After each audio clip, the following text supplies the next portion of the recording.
Bismillahirrahmanirrahim. Assalamualaikum warahmatullahi wabarakatuh.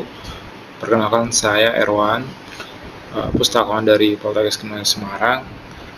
Hari ini kita akan belajar mengenai cek atau uji plagiarisme dari unggahan mahasiswa. Baik, sebelumnya kami itu menggunakan software yang namanya Turnitin ya, melalui produk yang namanya Feedback Studio. Nah, Turnitin ini adalah perusahaan komersial yang bernama Turnitin. Dia mengeluarkan beberapa produk, ada Originality, Green Scope, Authenticate, Similarity, Feedback Studio, dan Exam Soft. Masing-masing ini mempunyai fitur masing-masing, tapi tujuannya sama, untuk mengecek tingkat kemiripan dari suatu paper atau suatu karya tulis seperti itu. Kita mulai Feedback Studio. Nah, Turnitin itu mengeluarkan yang namanya Spektrum. Spektrum. Apa itu Spektrum? Nah, Spektrum itu adalah gambaran terkait di mana aja dan jenis apa aja dari plagiarisme itu ya. Nah, ini misalnya kita melihat spektrum plagiarisme yang versi 2.0, yakni Turnitin itu mengkategorikan ya plagiarisme itu apa aja. Misalnya plagiarisme dari original thinking gitu. Nah, ini seseorang itu mensubmit utuh file atau tulisan, lalu diganti nama pengarangnya, ini original thinking. Lalu student collusion, nah ini menambahkan orang, padahal dia menambahkan orang dalam karya, padahal orang yang ditambahkan itu tidak berkontribusi apa-apa gitu ya. Lalu word for word plagiarisme, itu plagiarisme yang copy paste ya, yang ini sering dilakukan oleh teman-teman ya, tanpa menambahkan attribution atau menambahkan citasinya dan menambahkan daftar dalam daftar pustaka. Lalu ada jenis plagiarisme yakni self plagiarisme, itu menggunakan karyanya ya, karya tulisannya dia, tulisannya misalnya saya, lalu saya gunakan reusing lagi untuk karya lain gitu. Jadi memplagiat dirinya sendiri. Lalu ada mosaic plagiarisme, ini weaving phrases and text from several sources into one word. Jadi dia itu menggabung-gabungkan antar paragraf dari berbagai sumber, berbagai paper gitu. Jadi paper banyak tuh dicomot lalu digabung jadi satu, tanpa menyebutkan atribusi ya, menyebutkan citasi daftar pustakanya, without question marks or attribution.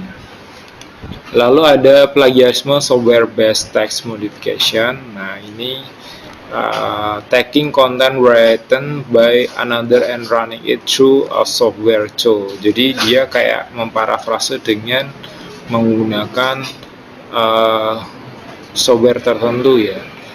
Nah, ini ngambil dari kalimatnya dari software tertentu. Ya, misalnya kayak parafrase di ChatGPT ya gitu. Lalu ada contract chatting ya, engaging a third party for free for pay in kind to complete a segment and representing that as an owner. Jadi ini pakai joki, ini contracting cheating, jadi pakai joki gitu ya, kan nggak tulisannya kita sendiri kan, dia pakai joki untuk ngompletin papernya gitu. Lalu ada inadvertent plagiarism, forgetting to properly cite or quote a source, and intentional paraphrasing. Jadi sudah memakai kalimatnya pengarang tertentu lalu diparafrase, tapi nggak nyebutin citasinya. Lalu parafrase plagiarisme, nah ini dijelaskan secara utuh ya. Ini memparafrase. Lalu ada komputer code plagiarisme, nah ini untuk kode program atau coding itu di copy ya. Nah, di copy tanpa menyebutkan kreatornya siapa gitu. Lalu ada source based plagiarism, providing inaccurate or incomplete information about source such that cannot be found. Jadi misalnya dalam penelitian itu ada data-data ya, data-data dari statistik misalnya. Nah itu sebenarnya statistiknya nggak ada, lalu dibuat-buat gitu. Ini yang namanya source based plagiarism gitu. Misalnya statistik penjualan perusahaan A dalam data BPS, ini sebenarnya nggak ada sekarang-karang. Nah ini namanya source based plagiarism, entah data apapun itu. Lalu ada yang namanya manual text modification, manipulating text with the intention of misleading plagiarism detection software. Jadi manipulasi teks. Misalnya ya banyak, misalnya dalam Turnitin itu kan akan ngecek teksnya itu ya. Nah, misalnya huruf A diganti angka 4 gitu ya, huruf I diganti angka 1, terus teks diubah menjadi gambar sehingga nggak terdeteksi gitu ya, atau menggunakan font tertentu, font Cyrillic ya, awalnya yang mayoritas teksnya itu menggunakan font Times New Roman atau Arial, tapi ada beberapa paragraf yang digunakan menggunakan font Cyrillic ya, gitu. Lalu ada yang namanya data plagiarisme. Nah ini data plagiarisme itu memalsukan data ya, datanya ada di BPS ada ya, misalnya data di BPS itu ada tapi angka-angkanya dirubah. Beda dengan yang tadi ini ya, misalnya yang tadi itu kan datanya nggak ada lalu dibuat. Nah ini datanya ada tapi dimodifikasi gitu, jadi nggak sesuai gitu. Nah itu kira-kira spektrum yang dikeluarkan dari Turnitin. Nah, nggak semua institusi bisa melanggan ini, melanggan Turnitin.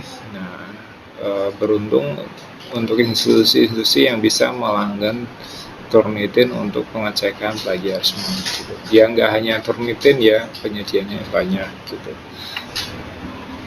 Oke.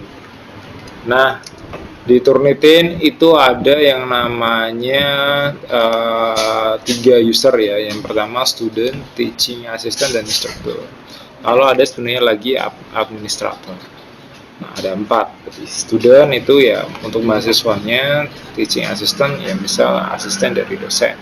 Instruktur itu bisa dosen, bisa pustakawan, atau yang diamanai untuk menjadi instruktur Turnitin. Gitu. Lalu ada administrator, itu administrator adalah admin pusat yang mengatur ketiga akun ini. Gitu. Dia bisa ngapain aja, mendelete, menambahkan, gitu bisa. Gitu. Oke, ini ya turnitin.com alamat websitenya, teman-teman bisa mengecek mulai dari alamat web ini, karena Turnitin berbasis web base ya, berbasis web, maka harus ada akun dan diakses melalui web. Oke, itu perkenalan singkat untuk Turnitin. Nah, Turnitin itu bekerja dengan apa ya, nanti kita bahas di video selanjutnya.